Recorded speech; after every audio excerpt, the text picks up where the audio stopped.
Breaking news now at 11. At least 4 people are dead in Taiwan's strongest earthquake in 25 years. Buildings collapsed as rescuers search now for people trapped in that debris. Good evening, everyone. I'm Colleen Williams. The USGS says this was a powerful quake measuring 7.4. It happened just off the coast of Taiwan around 8 o'clock in the morning their time, 5 p.m. our time tonight. NBC4's Macy Jenkins live in studio with more. And more reaction from someone who was there in Taiwan when this happened. Macy. Good evening, Colleen. The quake hit during one of the busiest moments of the work week, morning rush hour. Traffic along the east coast of Taiwan came to a standstill. Train service was suspended across the entire island. Students already at school were evacuated to sports fields, some of them reportedly using textbooks to cover their heads as the aftershocks continued.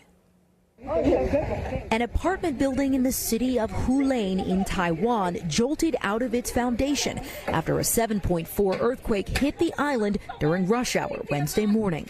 The offshore epicenter 11 miles southwest of the coastal city with a population of about 350,000 people. Taiwan fire officials say 4 people died in the quake, including 3 hikers killed in rock slides at Taroko National Park, about 16 miles north of Hulane. Joseph Chu spoke with our NBC sister station in the Bay Area. He felt the quake 150 miles east on his balcony in Taichung just before 8 a.m. And I starting felt really big shake. First of all, it's up and down, then starting rise and rise for maybe a minute. Pretty big. After reading the headlines, he called to check on his friend in Hulane. She described me as everywhere on the street is a debris, and at least 2 buildings was collapsed, and the hospital emergency room available people. The quake felt as far as Shanghai and other cities along the southeastern coast of Asia. Multiple aftershocks followed, including a 6.5. Seismologist Dr. Lucy Jones describes the region as having the most active earthquake activity in the world, with 10 times the number of earthquakes we see in California. And so it looks like there's going to be a tsunami generated there off the northeast coast of Taiwan.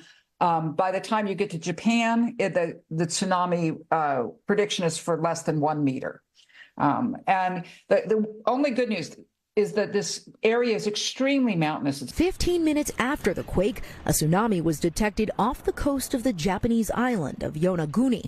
But with the epicenter more than 6,800 miles from Los Angeles, Jones says the U.S. is not in any tsunami danger. No, we're too far away. So a 7.4, the fault's going to be about 100 miles long. So all of Taiwan now has a somewhat increased risk. You've probably got for a few hundred miles around this location an increased risk, but not over here on the other side of the ocean. And Joseph Chung living 150 miles west of that epicenter. Again, at least 4 people died and 50 more were injured. Authorities are still searching through the rubble. 3 hours after the quake, the Pacific Tsunami Warning Center said the tsunami threat had passed, with only minor waves hitting Taiwan and southern Japan. Seismologists say today's quake was the strongest to hit the island since 1999, when a 7.6 magnitude earthquake killed about 2,400 people. Reporting live in the studio tonight, Macy Jenkins, NBC4 News.